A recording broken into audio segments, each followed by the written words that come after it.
Salam əziz izləyicilər, xoş gördük hər birinizi. Mənfəs Akademinin Azərbaycan dili müəllimi Aytaç Həsənova. Gəlin sizinlə birlikdə bu həftə ödənişsiz sınağımızın izahına baxaq. İzaha keçməzdən əvvəl xatırlatmaq istəyirəm ki, bizim ödənişsiz dərslərimizdən, video izahlarımızdan xəbərdar olmaq istəyirsinizsə, 077 598 38 00 menecer nömrəsi ilə əlaqə saxlaya bilərsiniz. Keçək birinci sualımıza. Ağ sözü hansı birləşmədə məcazi mənada işlənmişdir? Bilirik ki, sözlər həm həqiqi, həm də məcazi mənada işlənə bilər. Həqiqi məna, onun ilkin mənası, məcazi məna isə sonradan yaranan mənalarına deyilir. Ağ köynək, ağ saç, ağ kəpənək. Bunlar real, həqiqi mənalardır. Çünki köynək, saç və kəpənək ağ rəngdə ola bilər. Amma ağ gün dedikdə isə bu məcazi məna sayılacaq. Çünki günün rəngi olmur. Sadəcə xoş gün və yaxud da ki, yaxşı həyata biz ağ gün ifadəsini işlədə bilərik. İkinci sual. Yazılışı və deyilişinə görə fərqlənməyən çox mənalı söz. Deməli, bizə həm çox mənalı lazımdır, həm də yazılışı və deyilişi fərqlənməyən lazımdır. Ayaq sözü çox mənalı olsa da, tələffüzdə fərqlənir. Ona görə də olmaz. Əqrəb sözü çox mənalı deyil, amonimdir. Çünki çox mənalı deyiriksə, biz orada məcazilik axtarmalıyıq. Amma əqrəb sözündə heç bir məcazi məna yoxdur. İki mənası var, ikisi də həqiqi olduğu üçün amonim sayılır. Ətək sözünün tələffüzündə də xışdırıq olacaq, bu da olmaz. Qalır D variantı. Yüngül sözü həm həqiqi, həm məcazi mənada işlənir deyə çox mənalı kimi istifadə edəcəyik, həm də deyilişi və yazılışı fərqlənməyən söz sayılır.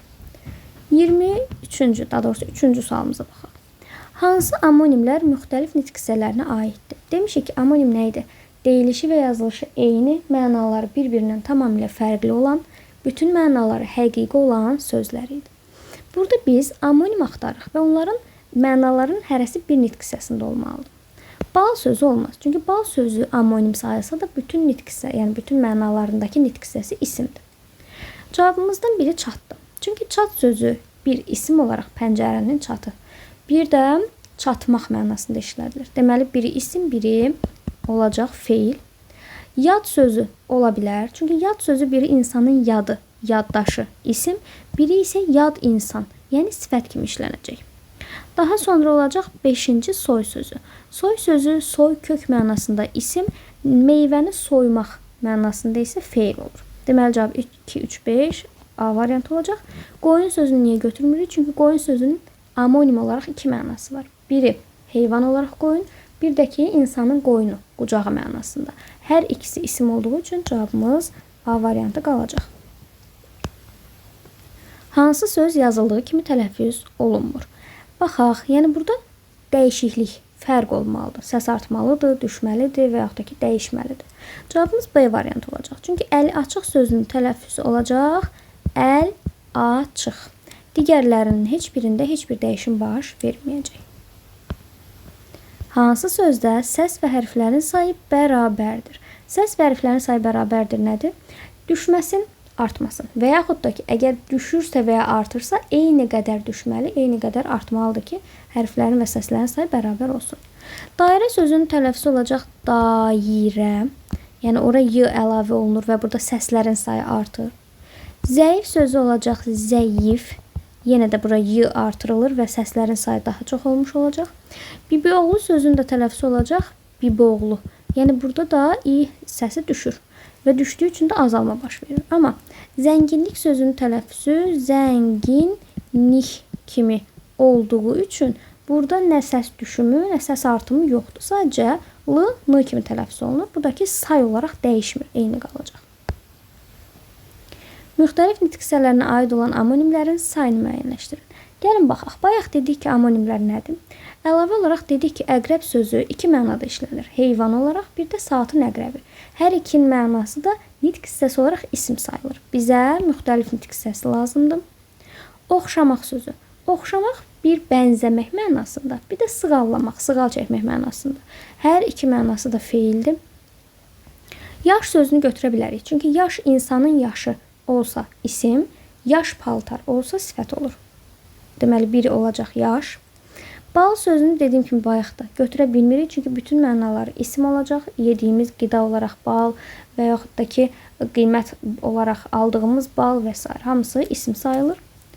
Kök sözünü biz götürə bilərik. Çünki qida olaraq, meyvə olaraq, yəni tərəvəz olaraq daha doğrusu yediyimiz kök isim. Amma kök insan desək sifət sayılacaq. Min sözü də bunlardan biridir. Çünki min say və minmək hərəkət olaraq istifadə olunur. Cavab B olacaq. Qol sözü isə həm çox mənalı kimi istifadə oluna bilər, həm amonim kimi. Amonim kimi istifadə olunsa, məsələn, futbolda qapıya vurulan qol, isim, insanın qolu, isim hər mənası isim sayıldığı üçün cavabımız B variantı qalacaq. Sözlərdən birinin həm sinonimi, həm də antonimi var. Olacaq A variantı cəsur.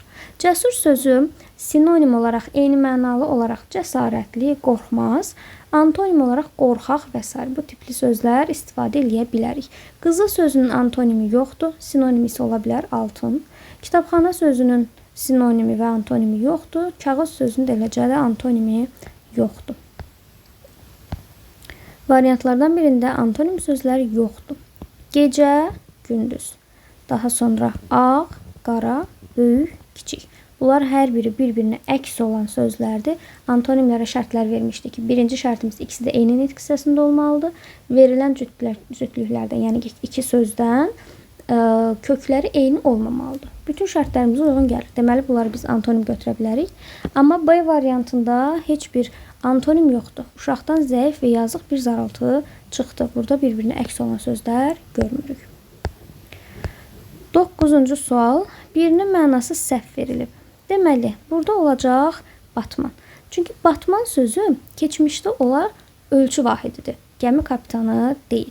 Digəri çavuş, hərbdə aşağı rütbə, canişin, hökmdar adından əyaləti idarə edən şəxs, iftira isə şər, böhtan deməkdir. Hansı frazoloji birləşmənin qarşılığı səhv verilib? Get-gələ salmaq, süründürmək, işi yəni uzatmaq, ürəyə ağzına gəlmək, qorxmaq, ağzı açıla qalmaq, təəccüblənmək. Bunların hər biri doğrudur. Amma B variantı gözünün odunu almaq, yatırtmaq mənasında yox, qorxutmaq mənasındadır.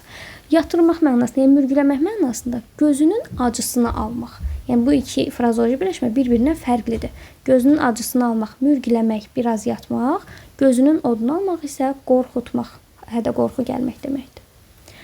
Belə, bugünlük izahımız bu qədər. Əgər video sizin üçün yararlı oldusa, videonu bəyənməyi, paylaşmağı, fikirlərinizi rəy bölməsində bizimlə bölüşməyi unutmayın. Gələn videolarda görüşənə qədər hələlik.